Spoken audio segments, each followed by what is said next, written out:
우리가 세상을 살아가는 동안 분명한 원리가 몇 가지 있습니다. 그 중에 하나는 심는 것과 거두는 것입니다. 이 둘은 서로 긴밀하게 연관되어 있습니다. 만약 가을의 추수를 기대한다면 적절한 때에 씨를 뿌리고 그리고 심어야 합니다.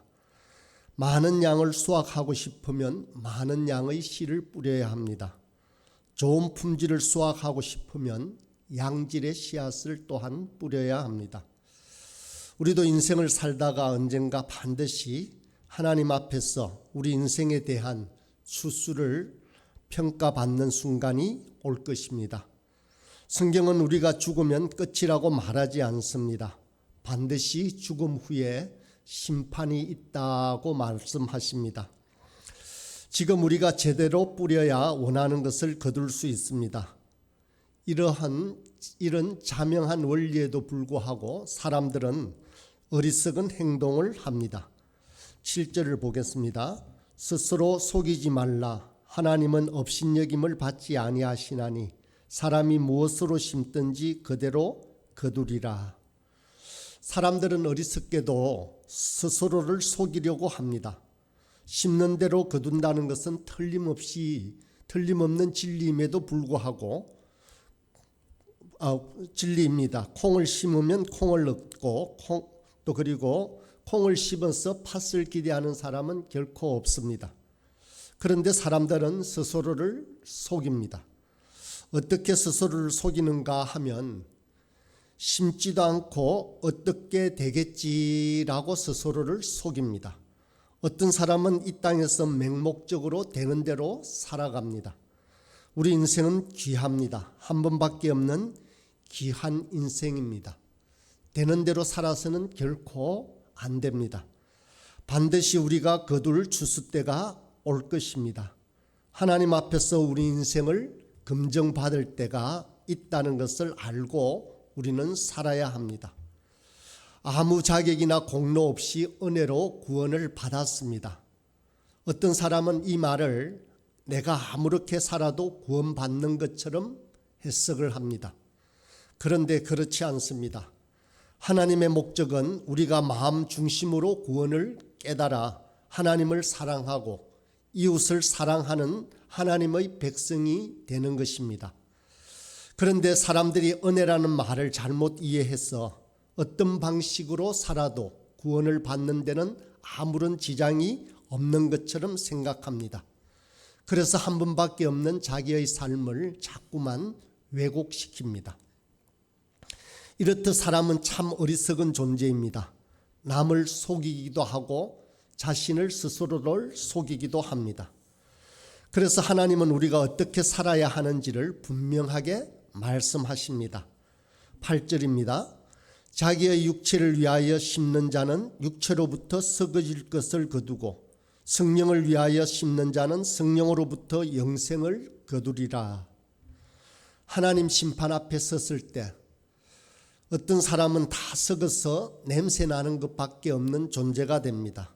그러나 어떤 사람은 세월이 흘러도 쇠하지 않는 참된 생명과 그 생명이 주는 아름다움을 가지고 주님 앞에 섭니다. 무엇 때문에 이렇게 달라지는 것일까요? 그것은 바로 바르게 믿었기 때문입니다.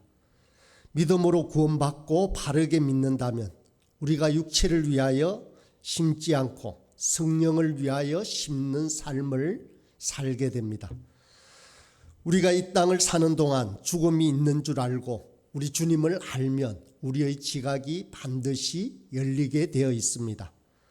또한 우리가 하나님 나라를 알면 한 번밖에 없는 인생을 육체를 위한 기회로 쓰지 않고 성령을 위한 기회로 사용하게 되어 있습니다.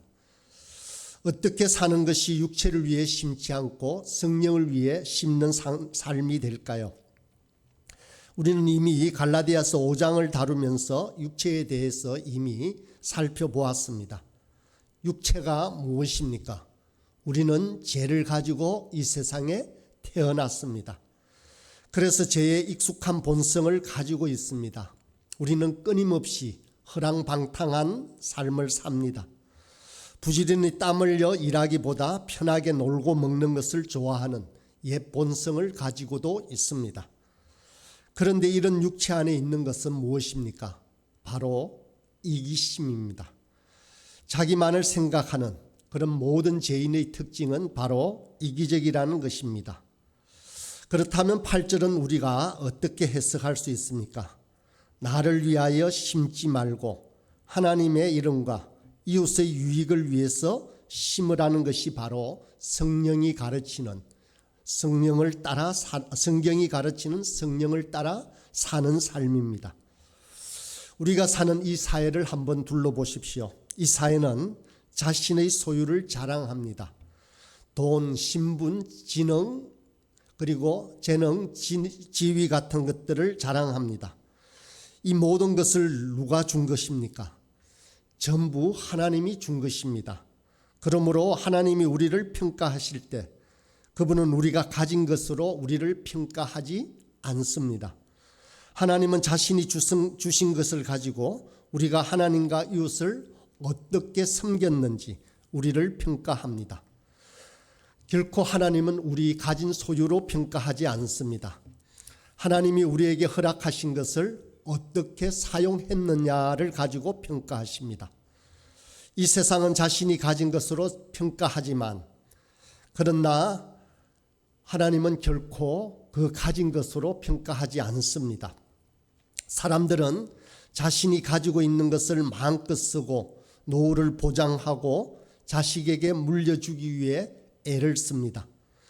이런 모습은 우리가 주변에서 흔히 볼 수 있습니다. 주님은 우리에게 귀한 것을 주시면서 그것으로 하나님을 드러내고 이웃을 유익하게 하기 위해 나누고 섬기라고 합니다. 그리고 두 번째, 육체를 위해 심지 않고 성령을 위해 섬긴다는 것은 바로 이웃과의 관계를 위해 심는 것을 말합니다. 우리의 부패한 본성을 위해 심으면 부패한 것을 거두게 될 것입니다. 갈라디아 5장을 살필 때 보았던 것처럼 문란함과 타락이 나타납니다.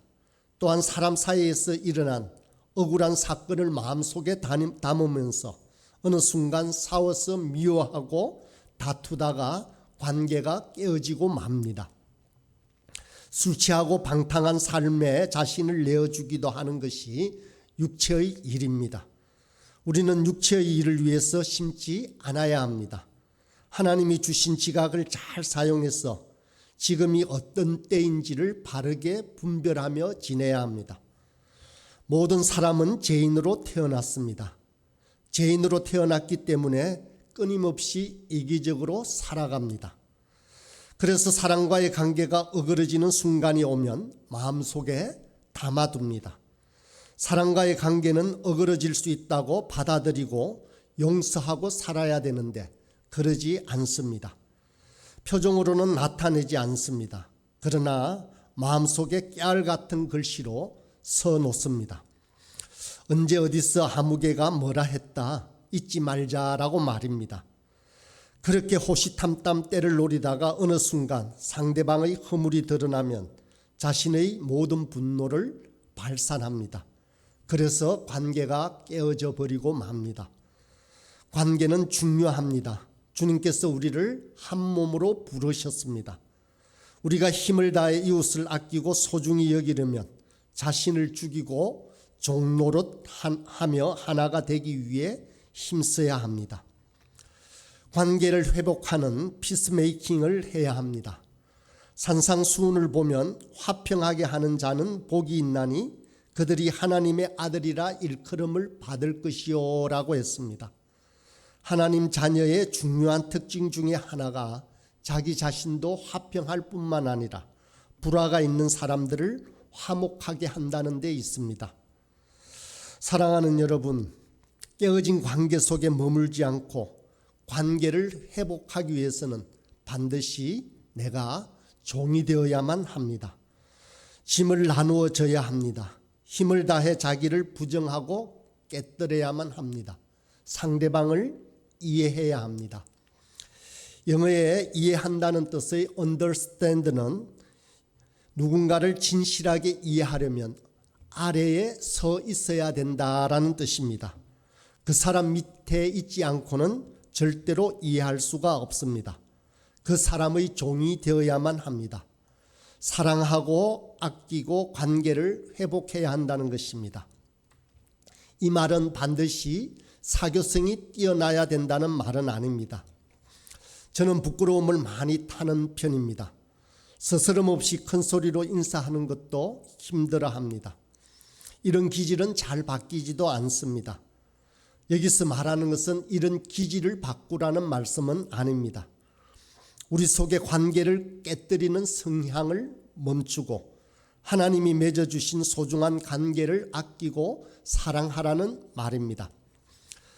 세 번째로 우리가 육체를 위해 심지 않고 성령을 위해 심는 것은 하나님과 앞으로 올 그분의 나라에 심는 것을 말합니다. 사람들은 지금이 전부인 것처럼 살아갑니다. 아무리 길게 느껴도 이 시간은 금방 지나가 버리고 맙니다. 우리 인생은 잠깐만에 끝납니다. 인생에 이것이 전부라면 허망하기 짝이 없을 것입니다. 그러나 이것이 전부가 아닙니다. 앞으로 올 나라가 분명히 있습니다. 주님께서 세상에 계실 때 우리에게 이렇게 말씀하셨습니다. 너희를 위하여 보물을 땅에 쌓아두지 말라라고 말입니다. 좀과 동록이 해하지 못하고 도둑도 없는 그곳에 쌓으라고 성경은 말씀하십니다. 이 땅의 마음을 빼앗기고 지금만 생각하고 살면 안 된다고 성경은 우리에게 자주 말합니다. 여러분, 세상은 돈을 충분히 쓰고 건강하게 살면서 젊은이처럼 탱탱하게 사는 것이 인생인 것처럼 말을 합니다. 그러나 인생은 그렇게 사라지는 것이 아닙니다. 그것은 어리석은 신화에 불과합니다. 누구나 나이를 먹으면 쭈글쭈글해집니다. 그리고 허리도 굽어집니다. 때가 되면 우리는 주님을 만날 준비를 해야 합니다. 평생을 땀 흘리며 무엇을 쌓아 올리며 사는 것이 아닙니다. 우리를 사랑하시고 기다리시는 주님을 만나는 날을 사모하고 소원하는 마음으로 살아야만 합니다. 마지막으로 현재가 전부가 아니고 앞으로 오는 나라가 더 영광스럽고 참되다고 말씀하십니다. 주님께서는 사람들에게 보이기 위해서 선을 행하고 경건한 삶을 사는 무리를 향해서 그들은 이미 자기 상을 받았느니라고 말씀하셨습니다. 왜냐하면 그들은 사람들이 자신을 어떻게 평가하는가가 궁극적인 목표였기 때문에 이미 상을 받은 것입니다. 사람들이 이미 평가를 했기 때문에 끝이 났습니다. 그러므로 주님은 어떻게 하라고 말씀하십니까? 오른손이 하는 것을 왼손이 모르게 하라고 말씀하십니다. 이 땅에서 사람들에게 평가받기 원하는 것이 육체에 심는 것이라면 성령을 위해 심는 것은 아버지 하나님 앞에 심는 것을 말합니다. 하나님은 정의로운 판단자이십니다. 그분 앞에 심고 뿌리는 것이 성령을 위해 심는 것입니다. 때로는 사람들에게 오해를 받아 욕을 들어도 두려워 말아야 합니다. 우리가 이 땅에서 믿기 때문에 애매하게 고난을 당하고 욕을 들을 때가 있습니다. 그렇지만 안타까워하지 말고 우리를 아시고 인정하시는 하나님을 믿고 살기를 원합니다. 우리의 마음을 사매어 주시는 하나님 앞에 진실한 믿음으로 사는 것이 바로 성령을 위해 심는 것입니다. 하나님께 심는 삶을 사는 우리에게는 많은 어려움이 찾아오기도 합니다. 왜냐하면 세상은 성령을 위해 심지 않기 때문입니다. 세상은 지금 당장 눈앞에 보이는 결과를 가지고 우리를 평가합니다. 이런 세상을 살아간다는 것은 쉬운 일이 아닙니다. 그렇다면 이런 세상에서 무엇이 필요할까요? 9절입니다. 우리가 선을 행하되 낙심하지 말지니 포기하지 아니하면 때가 이름에 거두리라.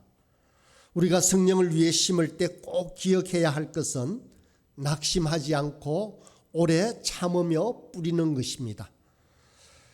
절망하지 않고 인내하며 꾸준히 뿌리는 것이 중요합니다. 실제로 심고 거두는 일에는 상당한 시간이 걸립니다. 그래서 심고 거두는 동안 반드시 기다려야만 합니다. 씨를 뿌렸는데 삭이 보이지 않습니다. 삭은 났는데 잎이 피어나지 않기도 합니다. 잎은 피었는데 비바람이 치고 창수가 일어나서 열매를 낼 자신이 없어지기도 합니다. 이렇게 우리가 씨를 뿌리면 오랜 인내와 기다림이 필요하다는 사실을 잊어서는 안 됩니다. 우리의 성품을 보면 더더욱 그러합니다. 변하지 않는 우리의 성품, 헤아리지 못하는 우리의 여러 성품에 반드시 인내가 필요합니다. 그래서 성품을 가리키는 첫 번째는 언제나 인내입니다. 사랑은 오래 참고 환난은 인내는 연단을 낳는다고 말합니다. 인내에 관한 권면은 성경에도 참으로 많이 나옵니다. 오늘날 교회를 향한 탄식과 비난이 참으로 많습니다. 우리는 오늘날 여러 교회의 현실을 바라보면서 비난하거나 조롱하거나 낙심해서는 결코 안 됩니다. 우리는 지금까지 앞선 세대의 수고를 우리가 누려왔습니다. 우리가 뿌리고 심은 것이 아니고 앞선 세대가 수고하고 땀 흘려 맺은 열매들을 누리며 오늘날까지 살아왔습니다. 이제는 우리가 뿌려야 할 때입니다. 지금은 심어야 할 때입니다. 때로는 결과가 보이지 않아 눈물이 나고 힘들어도 시편의 기자가 말한 것처럼 울며 씨를 뿌리러 나가는 자는 반드시 기쁨으로 그 곡식을 가지고 돌아온다라는 말입니다. 우리가 어떻게 하라고 그러면 말씀하고 있습니까? 10절입니다. 그러므로 우리는 기회 있는 대로 모든 이에게 착한 일을 하되 더욱 믿음의 가정들에게 할지니라.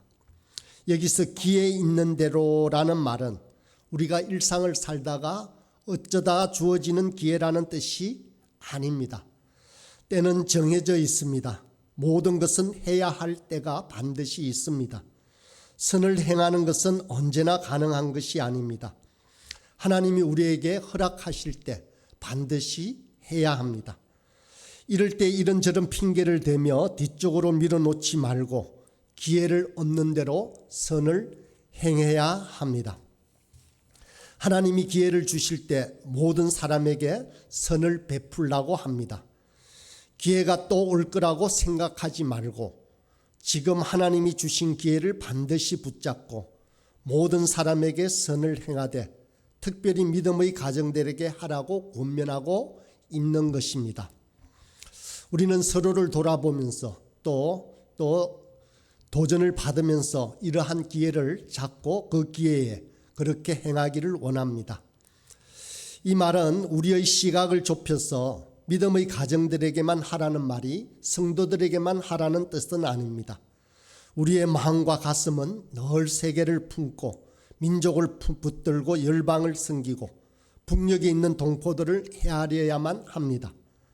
그런데 그 시작은 바로 옆에 있는 우리 믿음의 가정들, 일주일에 몇 번씩 꼭 만나는 우리 믿음의 가정들에게 선을 시작하는 것입니다.